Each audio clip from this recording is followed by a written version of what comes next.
Hello everybody, this is Conquering History Games and welcome back to a new series on the channel.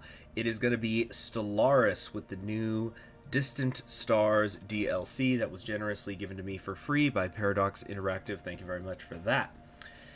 Now, I put out a community poll when I discovered that version 2.1 of Stellaris under the basically the free patch that comes with Distant Stars was not going to be compatible with 2.0 save files.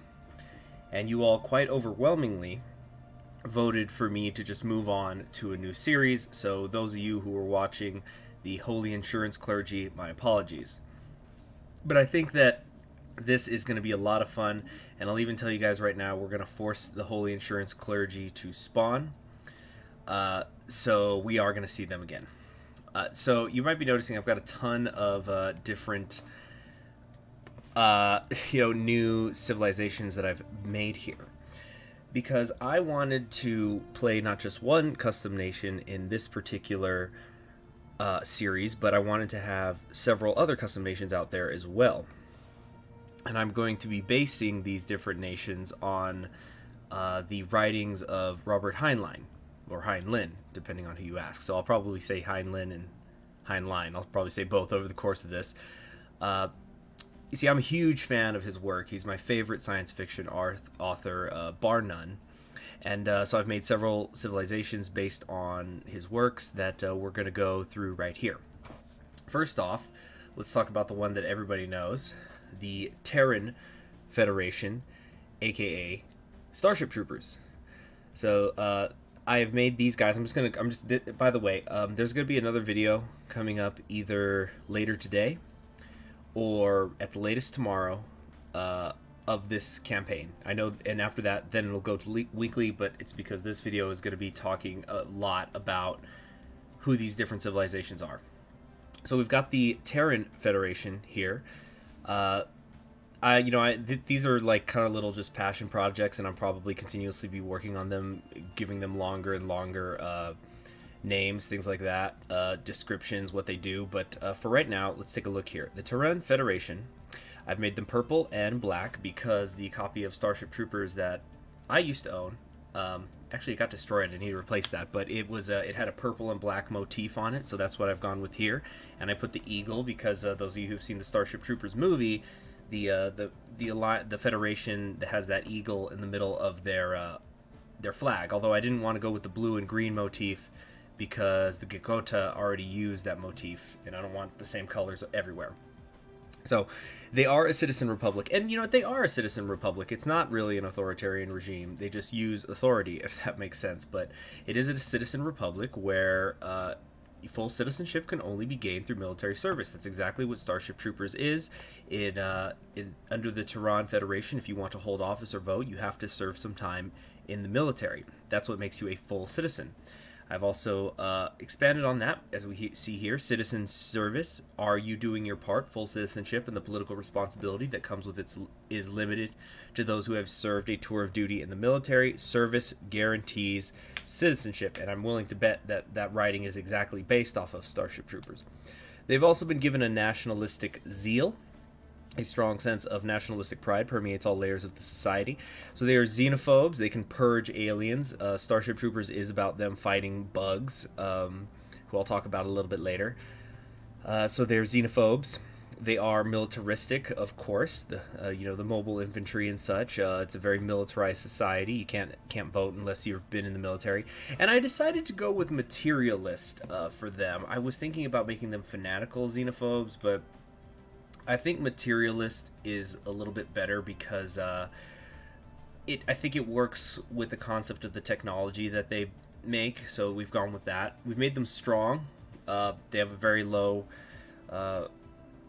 graduation rate for, say, the mobile infantry. For example, the main character in the book, I think he is one of only like 182 people who graduates through his basic training out of about 2,000 who started. So those that are coming through are very strong. So we're getting that. They're going to be getting that boosted army damage. They're intelligent. They're quick learners. You know, they have some bad experiences, but they do try to learn from them. But they're actually non-adaptive, and non-adaptive is not really the same as quick learners. It's more that they just don't adapt well to foreign environments. And we just put them on a continental world, and we got the alien skulls in the background. Planetoid ships. So, the enemy of the Terran Federation, the bugs. Bugs!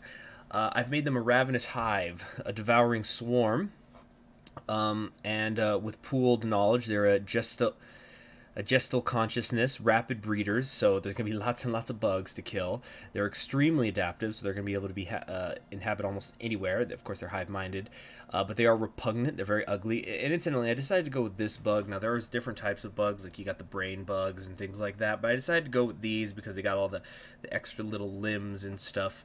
I know that their head kind of looks like the xenomorph, but I thought this would be a good way to go to demonstrate what most of the bugs look like. At least the ones that the Terran Federation the Terran Federation will be very interested in killing.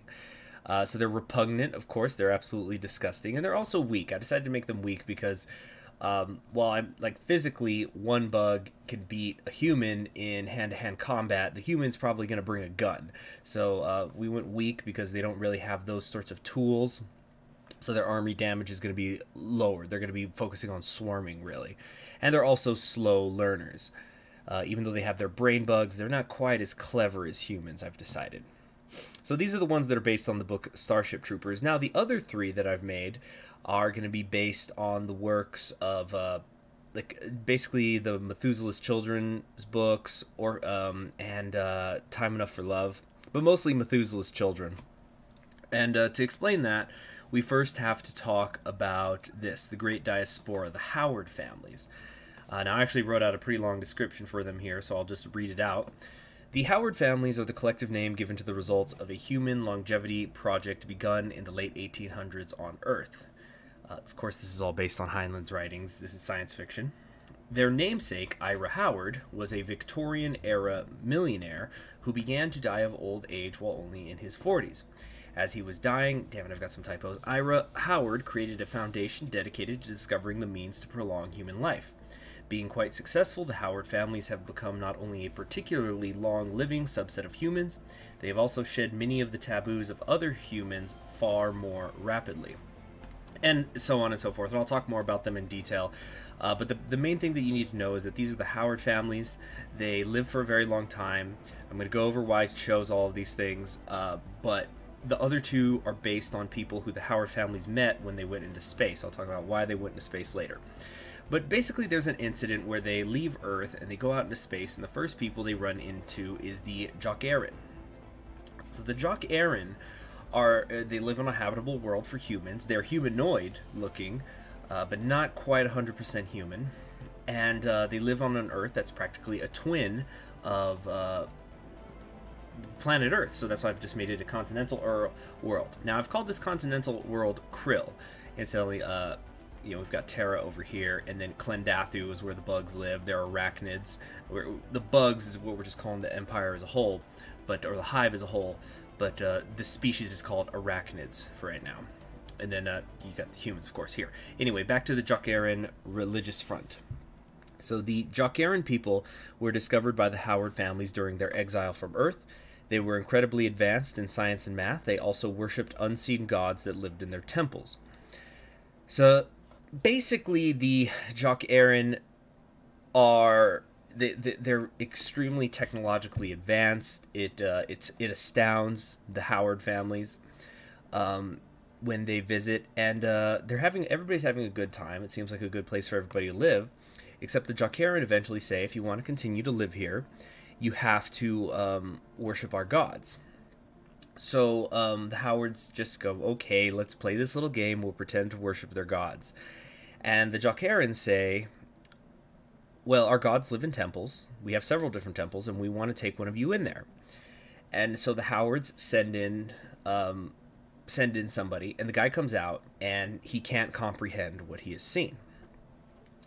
But as I've written here, upon inspection by the Howards, these gods were seen to be incomprehensible beings that were not supernatural, but rather beings that had evolved beyond belief. These gods had domesticated and were worshipped by the Jakara. The Jakara are intelligent in almost magical ways and wish to show their gods to the universe. Their patience with non-believers grows thin. So basically, from the one person who went into the Temple of Krill, which is why I've decided to name the homeworld Krill, or Creel, it should probably be Creel.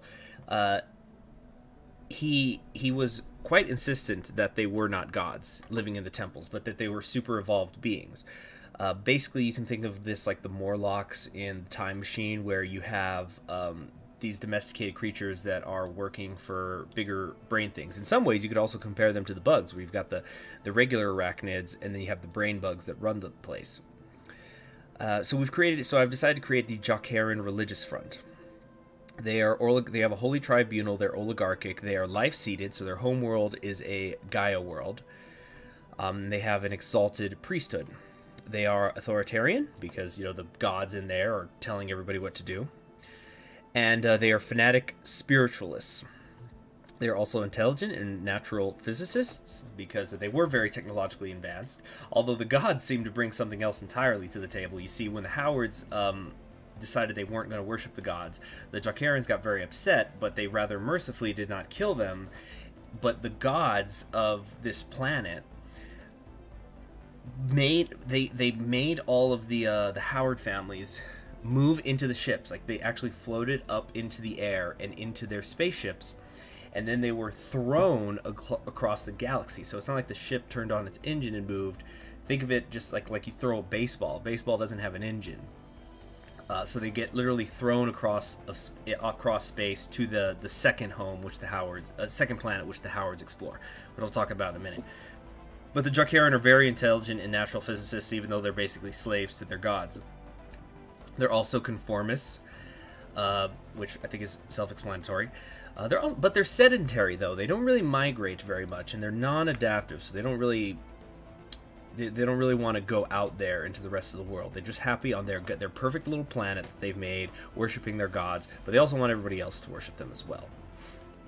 Now, after the Howard families, again, that's the ones down here, after the Howard families had visited the Jokeren homeworld, they were then flung across the stars to a new planet, which the Jokeren gods had chosen for them because they knew it would be habitable for humans.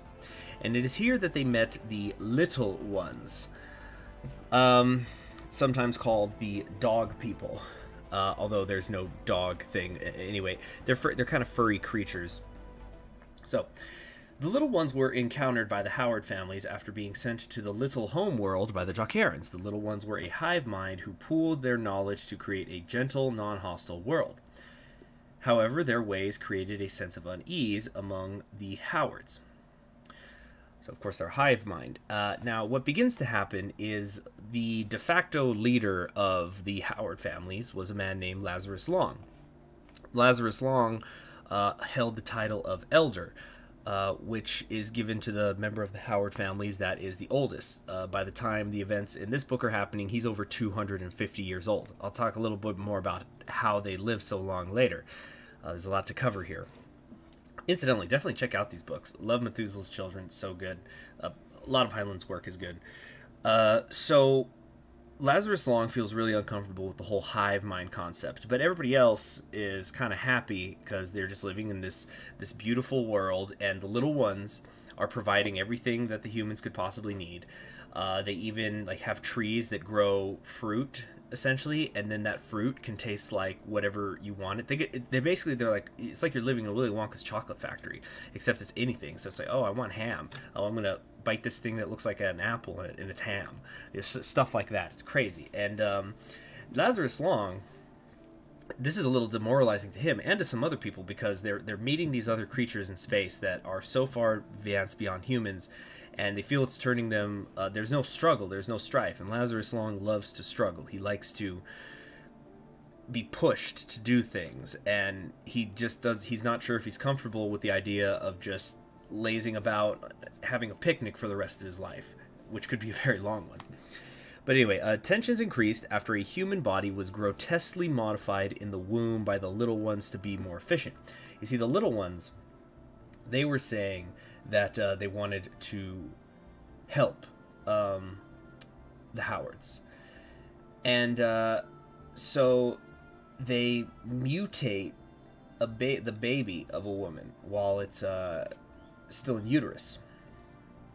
And I'm actually going to read you the description of what happened, what the baby looked like when it was born. It lacked even the button nose of a baby, nor were there evident external ears. There were organs in the usual locations of each, but flush with the skull and protected with bony ridges. Its hands had too many fingers, and there was an extra large one near each wrist, which ended in a cluster of pink worms. There was something odd about the torso of the infant, which Lazarus could not define, but two other gross facts were evident. The legs ended not in human feet, but in horny toeless pediments, hooves, and the creature was hermaphroditic, not in deformity, but in healthy development, an androgyny. So that upset a lot of people, that they had mutated this baby. Now, the little one said, well, we just made it evolutionarily stronger. So that really brought up the tension. Finally, a prominent Howard family member was assimilated into the hive mind, leading to the families leaving the planet and returning to Earth. So there was the second oldest member of the Howards was a woman named Mary. Now she is kind of meant to be a counterpoint to Lazarus Long because she is so scared of dying. She's, I think, over 150 years old when the story starts. And she has like psychological issues. She's just intensely afraid of death, more than your average person. And so she finds out she could become one with the hive mind and does that. And this crushes Lazarus Long because she had been a friend of his. And so when that happens, the Howards then hold a vote deciding what to do. What was I going? What was I going? Oh yeah, so they decide to go back to Earth. Now you see, again, I'm just going to read you a little section of the book here. This was Lazarus Long's view of this whole adventure.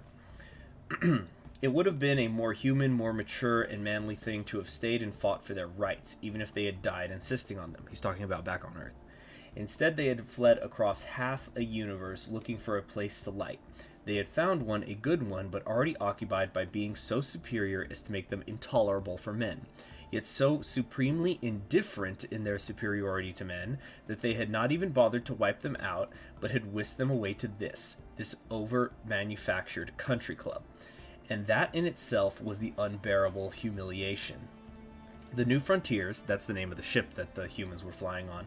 The New Frontiers was the culmination of 500 years of human scientific research, the best that men can do, but it had been flicked across the depths of space as casually as a man might restore a baby bird to its nest. The little people did not seem to want to kick them out, but the little people in their own way were as demoralizing to men as were the gods of the Jock era. One at a time they might be morons, but taken as groups, each rapport group was a genius that threw the best minds that men could offer into the shade. Human beings could not hope to compete with that type of organization any more than a backroom shop could compete with an automated cybernated factory. Yet to form such group identities, even if they could, which he doubted, would be, Lazarus felt very sure, to give up whatever it was that made them men. So the Howards decide they're going to go back home to Earth. So before we move on to the actual Howards, little ones, collective consciousness, pooled knowledge, boost that leader size pool cap and whatnot. They're of one mind, so they have a lot of unity. They're agrarian, because I talked about how they make the special food and stuff for the humans. They're also very intelligent, but they're also weak, and they are sedentary. In fact, the little people actually discovered how to travel through space a very long time ago. They just chose not to. Similar with the Jockarans, and I suppose that is what you could say is the difference between the JAF and the little ones, is that the Howards and humans, they want to explore. So let's actually get to the Howards now. So this is who I'm actually going to be playing as. So the Howard families were the result of a genetic experiment. The idea was that Ira Howard, the millionaire who died in his 40s of old age, the idea that his foundation came up with was to find a bunch of people, as many people as they could, who had 4 living grandparents that were all over the age of 80. So they figure that people like this must just have some good natural genes in their body that allow them to live longer. So they would approach these people and they'd say, so we are going to give you a list of people. So like if you're a woman, you get a list of men and vice versa. We're going to give you this list of people who are like you.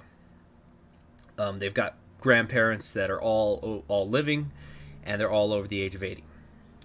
And for every child that you have with them, we're going to give you money. So you get a stipend for having children within the Howard families. So this starts in the late 1800s. And then by the time you're getting to Methuselah's children, or basically to the space age, this has been going on for many, many generations. We're well into the 20th century and beyond. Well, beyond the 20th century. So you've got Howard family members who are quite naturally living over 100 years, to be over 100 years old, no problem. Like I said, Lazarus Long, who's the oldest of them, he's at 250 and still going. So what happens in Methuselah's children is, because the Howards, they kept themselves secret because they felt society wouldn't accept them. So what the Howards then, what happens is that they're exposed by the government, and the government is going to probably experiment on them, take away their rights, do all sorts of stuff, and then they steal a ship called the New Frontiers, and they go out into space. And then they eventually come back to Earth, and when they do, Lazarus Long decides that he actually just wants to go explore the galaxy, because he sees that humanity, even though it's going into space, is still staying a little bit too clumped up. So he wants to go explore, he wants to see more, and then eventually the Howard families will spread throughout the galaxy. Now, so this is called the Great Diaspora. We're just going out to explore everywhere.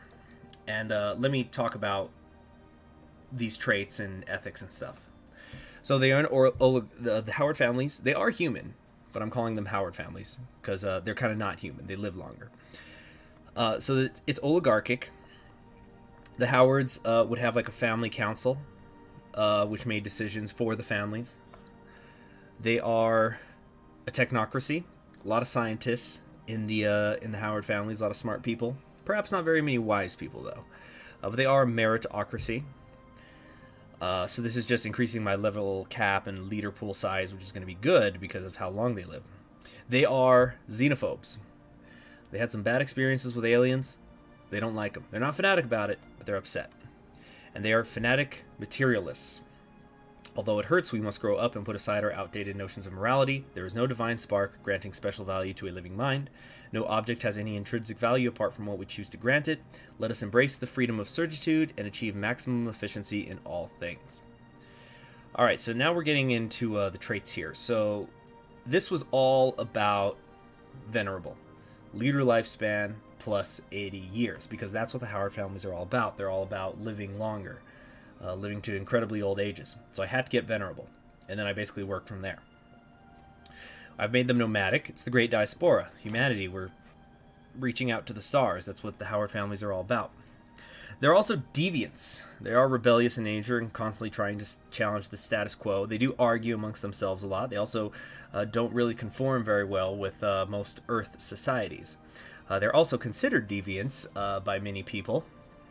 For example, the Howard families for their times were very sexually liberated. You can read all about that in the books. There's a lot of swinging going on and whatnot. I've also given them the slow breeders trait. Now, the Howard families actually would have a lot of children. It was not uncommon for a woman to have upwards of 10 children over the course of her lifetime within the Howard families. But I've still given them the slow breeders trait because compared to other humans who we could possibly run into out there in the galaxy, the Terran Federation is out there, for example. Because the Howard families are working from a smaller gene pool, there's just not very many of them. So the family tree doesn't branch out as much as it should. And then also because you're reinforcing a lot of genetic traits, there's lots of examples of people are born sterilized, or they have physical deformment and stuff. So that's almost like those are basically genetic dead ends when that happens. So because of that, just overall, they're slow breeders. They're not growing as fast as regular humans would. And they're also solitary. Howards while they like to socialize amongst each other, they are all ultimately, they kind of tend to be, what's the word? Yeah, they're isolated. They're solitary. They don't like to hang out with outside society too much. And even with each other, sometimes they just like to be on their own. It takes a lot for Howard families to intermingle, although when it does happen, they're very strong together. So that is, okay, to review. I'm going to be playing as the Howards. Oh, incidentally, their logo here, I based it off of the Ace Publishing Company and the colors that went with the Time Enough for Love, which is my favorite Heinlein book, what it looked like. So this is vaguely based off of that. And, oh yeah, we have the map of the stars, because we're going to go out among the stars and colonize as much as we can. So, to review. I know this was a lot. First, remember, Part 2 is going to be coming in within about 24 hours. Second, we are going to have the Holy Insurance Clergy be out there in the galaxy somewhere. For all those who wish that I had finished it, I'm sorry. We're moving on. And we are going to have the little ones, the Terran Federation, aka Starship Troopers, the Arachnids, and the Jokaran Religious Front out there. So it's a Heinlein galaxy, or a Heinlein galaxy. And I think it's going to be super duper fun. I'm very excited. I hope you're excited. And gosh, thanks for the patience for everybody who sat all the way through this. And in the next one, we're actually going to get to some gameplay. I promise. Subscribe if you haven't already. Click the bell so you're always notified when the next video goes up. Have a great day.